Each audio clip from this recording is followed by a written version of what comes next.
받았어요. 근데 이 다윗은 징계를 받되 교정하시기 위해서 엄청난 고난을 받았어요. 물론 용서를 먼저 하시고 그리고 이후에 징계는 계속됐어요. 왜 그렇죠? 용서는 하셨지만 용서하셨기 때문에 그 사람을 어떻게 만들기 원하세요? 성결하게 만들기 원하시죠. 그래서 사실은 다윗은 용서받은 이후에 엄청나게 어려운 일을 엄청나게 많이 받았어요. 근데 그것은 저주가 아니라 뭐죠? 용서하셨기 때문에 넌 내 새끼이기 때문에 내가 너를 고쳐놓을 거야. 그 사랑의 행위였어요. 근데 무서운 거는 징계는 있어요. 근데 죽이지 않아요. 그래서 은혜의 언약하고 행위 언약하고 혼동하면 안 돼요. 행위 언약에서는 못하면 죽어요. 은혜 언약에서는 징계를 받죠. 근데 징계를 받는 이유는 하나님이 우리를 심판자로 대하지 않고 뭐로 대하기 때문에요? 예수님을 인해서 아버지로서 때리시는 거예요. 근데 사람이 징계를 우습게 볼 수가 없어요. 여러분 징계에도 그 사람처럼 징계받으냐? 참 어렵다. 누굴까요? 삼손은 너무 능력이 많은 사사였지만 그런 능력을 가진 자가 없었지만 삶을 어떻게 살았냐면 매우 육적으로 살았죠. 그러니까 하나님께서 조치하신 게 뭐예요? 하나님이 조치하신 게 그 사람을 교정하려고. 그래서 그를 형벌한 게 아니라 아버지로서 사랑했기 때문에 그에게 무슨 일을 했죠? 징계하셨죠. 그래서 삼손은 어떻게 됐죠? 일단은 이게 참 무섭죠. 눈이 뽑히세요. 그리고 그것도 안 돼요. 그러니까는 여러분 그것도 스케일이 있어요. 징계도. 그러니까 삼손 같은 사람은 도무지 쇄신줄 같아갖고 엠만해갖고 맞아갖고는 말을 안 들어요. 그러니까는 변할 만큼 하나님이 때리시는 거예요. 근데 삼손에게는 얼마만큼의 매가 필요했어요? 눈이 뽑혀야 돼요. 일단 그 정도는 돼야지 좀 이제 이 사람이 좀 깨우친다. 그러니까 그 정도 안 되도록 좀 우리는 기도를 해야 돼요. 아니 아무리 징계를 받아도 눈 뽑힐 때까지 그렇게 잘못하면 되겠어요? 근데 눈을 안 뽑아놓으면 삼손은 절대로 안 바꿉니다. 그거 갖고는 안 되죠. 눈을 뽑고 또 뭐 하세요? 하나님 연자맷돌을 돌리면서 소위 말하면 블레셋 사람들 앞에서 재롱 떠는 그런 수치를 당하게 하죠. 그러니까 삼손의 죄가 얼마나 완고했으면 하나님이 어느 정도로 하니까 기운이 빠지는 거예요. 이제 눈 뽑고 수치당해서 엉망진창을 만들어 놓으니까 그때서야 뭐 하죠? 삼손이? 그때서 이제 조금 죄를 깨닫기 시작해요. 그래서 마지막에 이제 기둥에다가 나를 데려줘. 그래서 하나님 앞에 마지막 회개기도 하고 같이 가잖아요. 징계는 사실 무서워요. 그러니까 왜 무섭냐면 적어도 나에게는 그 매를 맞고 안 바뀔 수가 없다. 하나님의 징계도 두려워해야 되는데 중요한 건 그것은 공포는 아니에요. 형벌의 공포가 아니에요. 그 때리는 순간에도 하나님은 왜 때리시죠? 그러면 그분이 우리의 뭐가 되어주시기 때문에. 그래서 부성애적인 사랑으로 우리를 때리신다. 교정하신다. 징계하신다. 그쵸? 근데 하나님이 우리에게 아버지가 되어주시기 위한 방법은 하나밖에 없죠. 누가? 그리스도가 우리의 중보자가 되어주시는 일밖에 없어요. 그러면 하나님 우리에게 아버지가 되어주세요. 옛 언약까지도 중보자가 없으면 은혜로우신 하나님께 대한 신앙이 없다고 선언한다. 그러니까 중요한 얘기인데 앞에서도 얘기했지만 구약이나 신약이나 오신 예수님이란 차이가 있으나 구약과 신약에서는 다 누굴 믿고 구원을 받은 거예요? 예수님이에요. 구약의 믿음과 소망은 무엇에 근거해요? 그러니까 약속에 근거하죠. 약속. 믿음은 무엇을 향하죠? 믿음은 약속을 향해요. 믿음은 약속을 향한다.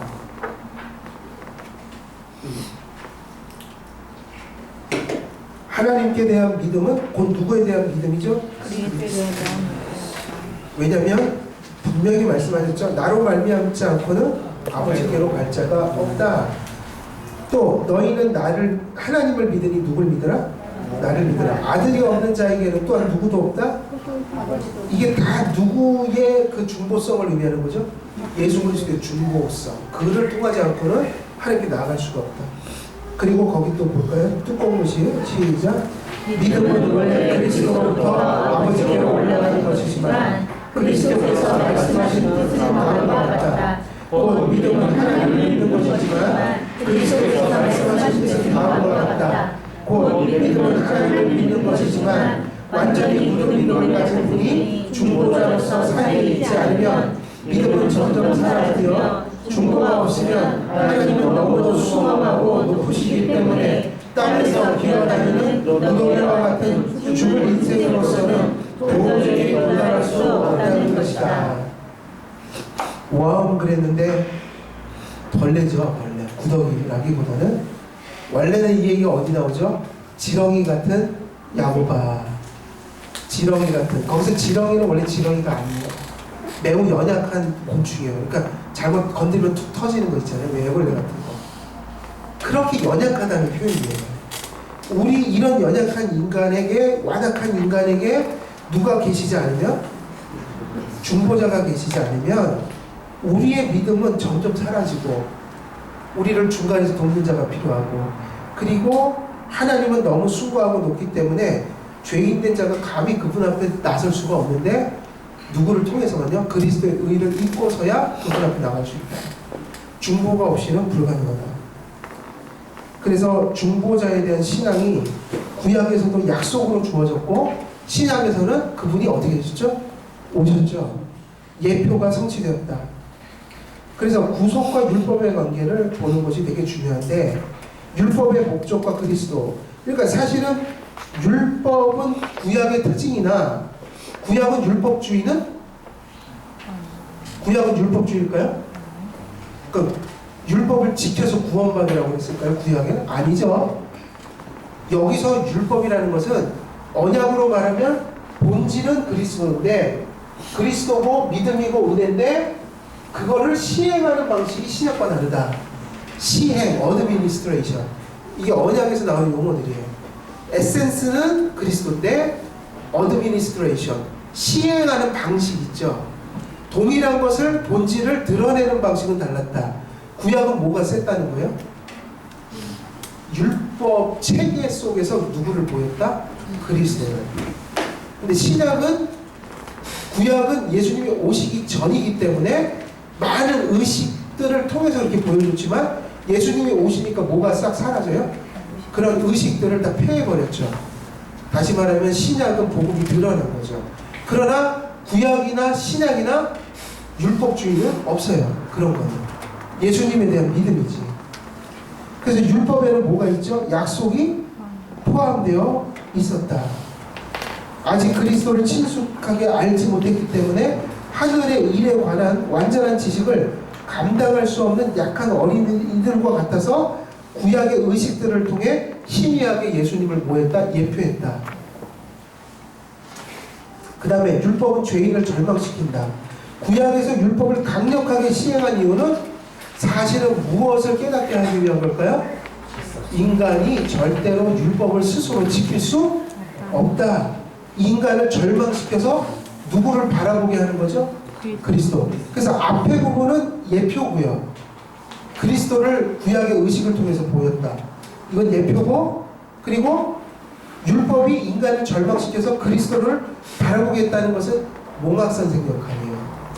죄를 깨닫게 하는 거. 은혜 언약 안에서 율법의 약속은 무의미하지 않았다. 그러니까 구약도 무슨 언약이죠? 사실은 창세기 3장 15절 이후로는 은혜 언약이고, 신약도 은혜 언약인데 본질은 같지만 시행이 달랐다. 그러니까는 구약의 은혜 언약을 옛 언약이라고 부르고 신약이 성취된 바를 새 언약이라고 부릅니다. 이런 게 이제 중요한 구도죠. 자, 그래서 도덕적 율법의 세 가지 용도가 있는데, 율법의 신학적 용도는 뭐냐면, 거울로서의 용도는 아까 몽학 선생, 죄를 깨닫게 하는 거죠. 죄를 보게 하는 거예요. 시민적 용도는 뭐죠? 제2 용도. 율법의 둘째 기능은 적어도 벌을 받으라고 공포심을 불러일으켜 사람을 억제하는 것. 다시 말하면 세상에 도덕을 남겨놓으심으로 사람들의 뭐를 억제하는 거죠? 무서워서 죄를 못 짓게 해갖고, 아니면 벌 받을까봐. 그래서 사회가 유지되도록 하시는 거. 그 다음에 세 번째가 뭐죠? 도덕적 율법의 규범적 용도인데, 이거는 누구에게 해당하는 걸까요? 신자에게. 신자에게 율법은 뭘까요? 하나님이 기뻐하시는 일들을 가르쳐주는 생활의 뭐죠? 생활의 표준, 이정표. 자, 그러면 이제 중요한 얘기를 하나 할게요. 자, 중요한 얘기를 하나 하는데, 자, 지금 불신자들은 다 어디 안에 있을까요? 언약으로 이야기한다면 아직 예수를 안 믿는 자는 어떤 언약의 지배를 받고 있을까요? 행위 언약. 행위 언약은 이제 시대는 지났으나 은혜 언약 들어오기 전까지는 행위 언약의 체구 속에 있어요. 아담이 범죄하고 모든 인류가 범죄하면서 행위 언약의 체구를 이어받았어요. 아담이 하지 못한 거, 아담이 받아야 될 형벌, 그리고 아담이 원래 했어야 될 그 순종, 이 두 가지가 요구되고 있어요.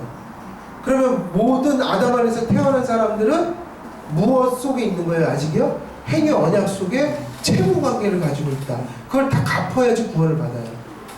근데 그럴 수가 없잖아요.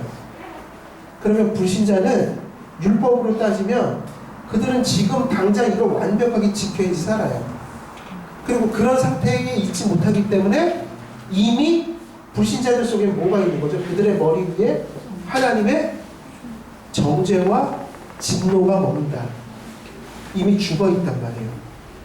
이해되시죠? 그러면 성도들은 어때요? 성도들은 지금 율법과 어떤 관계가 있죠? 이제 여기서 중요한 얘기를 할게요. 성도들은 율법을 그러면 안 지켜도 되나요? 그건 당연히 지켜야죠. 율법은 변함이 없는 거예요. 하나님의 본성이기 때문에. 그런데 중요한 건 있어요. 그러면 여러분이 중생했죠? 거듭났죠? 근데 여러분 안에 뭐가 남아있어요? 죄가 남아있는데 이 죄는 뭐를 잃었다고 그랬죠? 지배력을 잃은 죄라고 그랬죠. 어찌됐든 여러분은 율법을 지금 당장 완전히 지킬 수 있어요? 없어요? 없어요. 근데 여러분은 중요한 게 지금 어때요? 하나님이 여러분이 율법을 못 지킬 때 여러분을 죽였어요? 지금까지?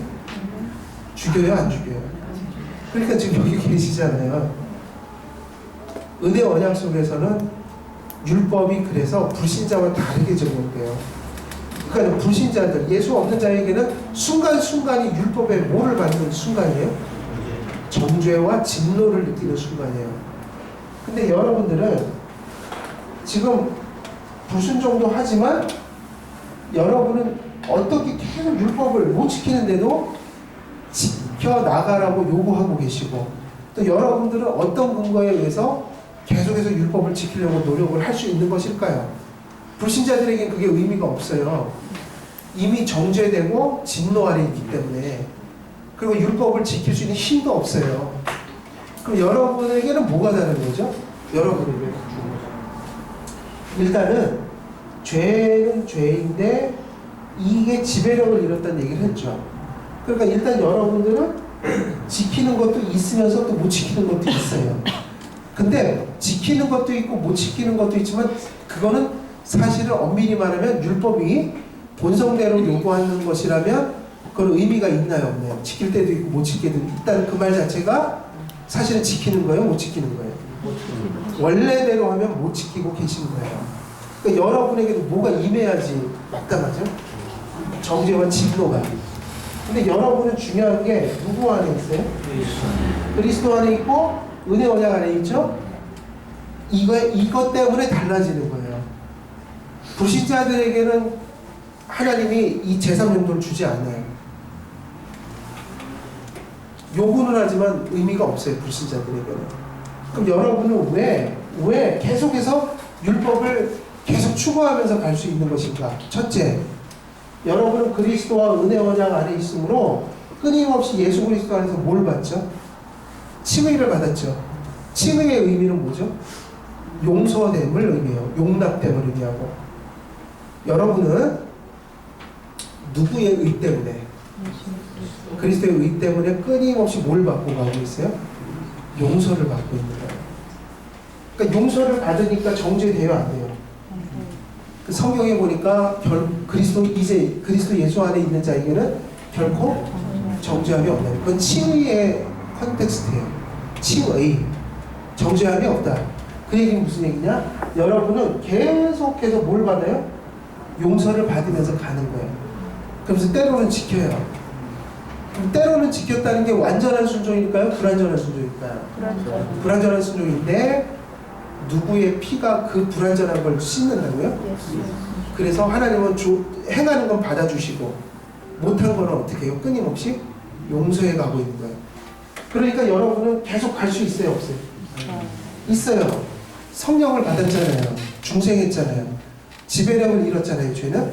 그러니까는 불완전해요. 근데 계속 갈 수는 있어요. 근데 이 계속 간다는 게 뭐가 없이는 못 가요? 그리스도에 뭐가 없으면 안 돼요? 용서가 없으면 갈 수가 없어요. 중생에서는. 그러니까 하나님께서는 율법을 여러분에게, 기독교인들에게는 뭐로 주신 걸까요?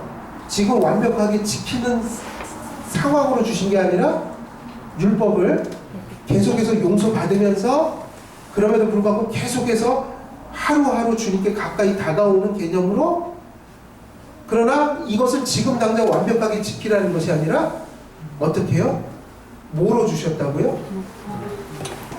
이 말이 되게 의미가 있는 거예요. 이 말의 의미가 뭐로 주셨다고요?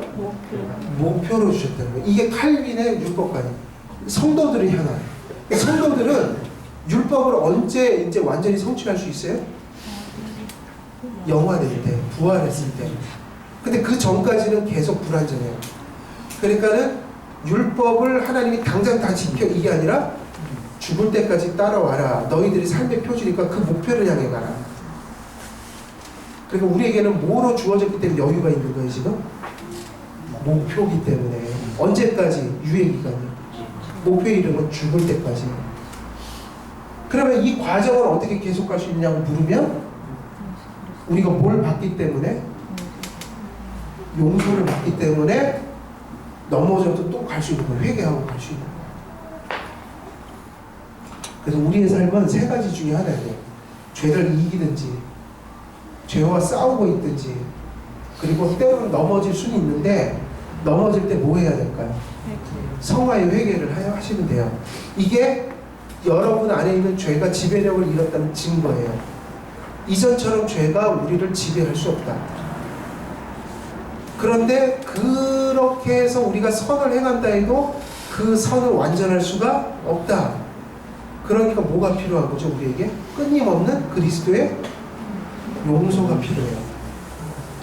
그러니까 하나님께서 불완전한 우리의 순종을 받아주시는 이유는 불완전한 것을 그리스도의 피로 용서해서 불의는 씻고 덮으시고 받아주시는 은혜가 없으면 우리가 하루하루 예배하고 기도하고 뭔가 순종하는 것들은 주님께 받아들여질 수 있는 그런 정도의 수준의 것들이 아니라는 거예요. 우리가 헌신한다고 해서 무슨 헌신을 우리가 완벽하게 할 수 있습니까? 완벽하게 못해요, 우리 지금은. 현실 속에서 그걸 못하죠. 근데 불완전하지만 주님에 대한 믿음의 동기로 순종하는 그 행위들이 하나님 앞에 무시되는 게 아니라 누구 때문에 받아들여져요? 주님 때문에. 그리고 완전을 향하여는 지금 이루는 것이 아니라 하루하루 싸우면서 그것은 목표로서 주어졌다. 이게 몇 용도죠? 제 3용도. 네. 그래서 그게 어디 나오냐면 생활의 표준이다 나오고 뒤에 보면은 그 마지막 단락 99페이지에 같이 읽어볼게요. 시작. 율법은 지금 우리에게 법의 요구 조건을 지키지 않으면 만족하지 않는 엄격한 사법관이 아니다. 율법이 우리에게 충고하는 그 완전성을 우리가 도달하려고 일평생 애써야 하는 뭐다? 뭐라고 돼 있죠?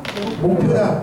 이 점에서 그것은 우리의 의무와 일치하는 동시에 또한 도움을 준다. 우리가 이 싸움에서 기진하면 다행이다. 기진하지 않으면 다행이다. 참으로 인생 전체가 뭐다? 경주다. 경주로를 다 달린 때에 지금 멀리 바라보면서 뛰어가는 그 목표에 우리가 도달하는 것을 주께서 허락하실 것이다. 그래서 완전은 약속으로 주어진 거죠.